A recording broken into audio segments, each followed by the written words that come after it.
I'm waiting to get my game started. Just thought I'd get on here and talk about some of the coaches and parent stuff that goes on that you don't see at tournaments. And I had a incident yesterday. I don't know what this guy's problem was. This was one of the coaches. So yesterday I had 6 games, and for 5 of the games it was great. I had one of these 7v7 fields. So that's smaller kids. They're usually 8, 9 years old. I had little girls. I had to run over from another field to get the game started. Immediately out the gate, coach decides that he's not going to comply with anything. His girls were pushing, they were shoving, they were very aggressive towards other girls. The other girls started to fight back a little bit.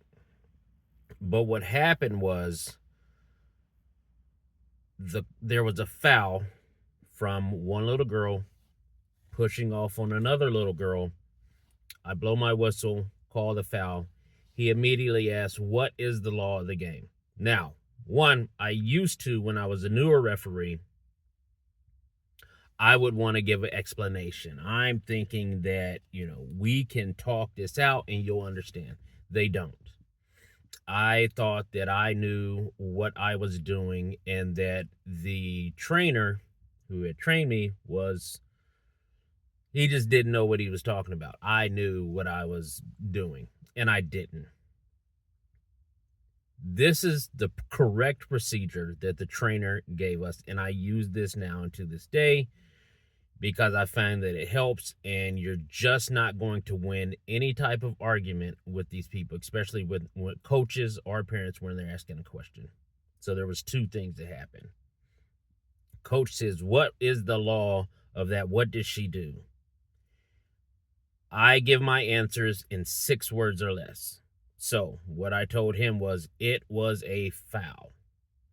What was the law? It was a foul, coach. Elbow out, arm extended, it was a foul. We go on about the game. That must have pissed him off, but he was already either pissed off or something was going on. I don't know. He could have just been a pure asshole, but I'm rich. I'm a dick. And so I am not here to make friends. I'm here to make money, and I'm here to make sure that these kids have the best experience they can on this field. Sometimes coaches and parents interfere with that playtime. Either they want to inject themselves and it's all about them and not about the kids, or they want to be heard. And that's not what this is for. Coaches are supposed to coach. Parents are supposed to root for their kids. The next thing that happened with this coach was, usually at this age, it is fun. It's supposed to be fun.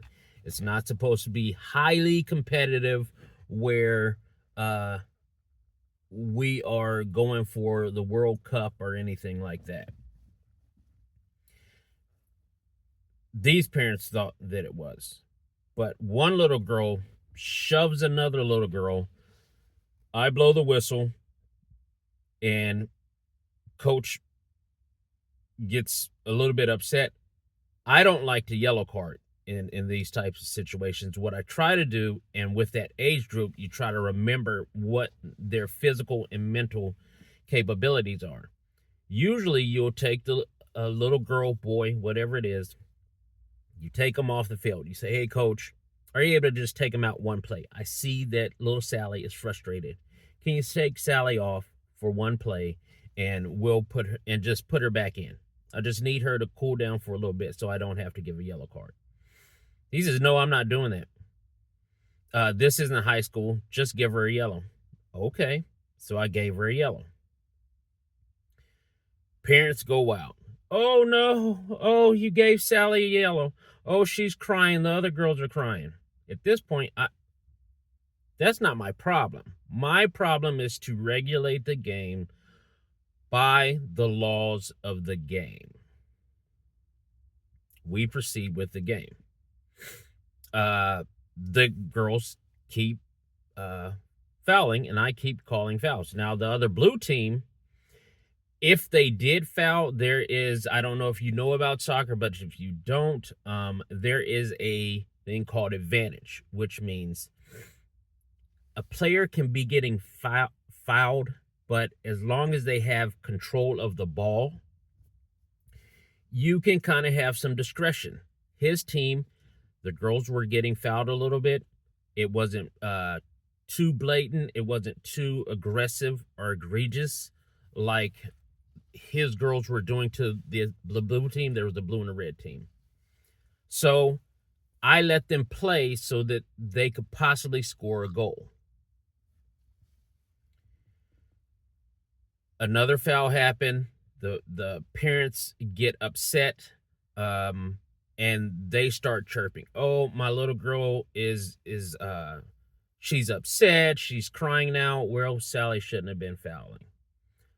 I blow the whistle. They're calling out. I'll go over to coach. Hey, coach, are you able to take care of your parents? I just need him at this point to go over and say, hey, parents, let's calm down, or whatever he's going to say, so we can continue this game for the kids. It's their time. He said, no, I'm not doing that. I said, well, I'm going to have to give you a yellow. He said, that's fine, give me a yellow. So I gave him a yellow card. Boom. Hit the yellow card on him. Because the nature of tournament play and how the rules and laws of soccer go, if you do not have an assistant coach and I give you a second yellow, you now have a red card. You have to leave the game, and you might miss out on the next game, but you have to leave the premises, not just go to your car. You have to leave the whole soccer complex. I informed him, coach, I'm going to give you this yellow. You don't have an assistant. If your parents decide they want to say something else, then you will have a red and you have to leave the complex. Yep, I understand. Okay, cool. We're good. Game continues. There was a foul right outside of the box, which means there is a direct free kick, which means it does not have to touch another player. They can directly kick the ball from where it sits to score a goal. This happens. Little girl has a pretty good leg. She pops the ball up, over, into the goal, score for the blue team. Red team is the one with the coach and the parents. Everybody is upset. The blue team coach knows the assignment. Hey, don't piss the ref off. He's going to, because I'm either going to call it tighter. I'm not going to cheat, but I'm going to call the whole game tighter, or I'm going to loosen it up. But I am going to make sure that I am more conscious of the fouls and what is going on, which I always am, but even more so that there can be nothing said if they go to the referee tent. I can explain everything and in more detail to my assigner, whoever is running this site. That's what I did. They score a goal, blue team. They're happy. That coach didn't say anything the whole time about any fouls that happened. He did have one girl, I asked him to take her off. He took his kid off. It was no problem. Most of these coaches are like that. Game ends, blue team wins 2-0. I go over to coach. I thank him. As I'm walking off, the red team coach says, oh, I see how it is. My team won because I wouldn't take her off. You're a horrible ref. Thank you, coach. I'll be here for the remainder of the weekend. I appreciate your feedback. But I'm not going back and forth with him. I'm not going back and forth with these parents. I go over to the referee tent because I have about 10 minutes, 5 minutes to get to my other game and use the phone or whatever. I explained to the referee assigner what happened. Said, hey, you may have a couple parents and the coach that's upset. He partially helped to lose the game for himself and his team. As I'm doing this, explaining to the referee assigner what's going on, up walks two of the parents. Two ladies. What is your name? Do not ever, ever, ever in life, as a referee, give your name. That is the worst thing you can do. They can look you up on social media. I'm not giving my name to a random parent who walks up, who has no business asking. I don't ask their name. I go on about my business. They wanted my name. I'm not giving you my name, ma'am. Oh, you're not going to get... Yeah, I'll give you... My name is referee. Oh, so I just need to find out who to write this report to. You are free to write your report, ma'am. And I'm trying to still be nice because I've walked away from the situation. I had left the field. This was 5 minutes ago. I've left the field. These parents are still upset. And now they want my name. I am referee. As a matter of fact, ma'am, I am Mr. Referee. Mr. Referee. Got it. Yes, ma'am. Capital M R, capital R, E. I'm Mr. Referee. She asked the other gentlemen and assigners and standbys that are around me, how can I file a complaint? You can go on this website, ma'am, and you can file a complaint.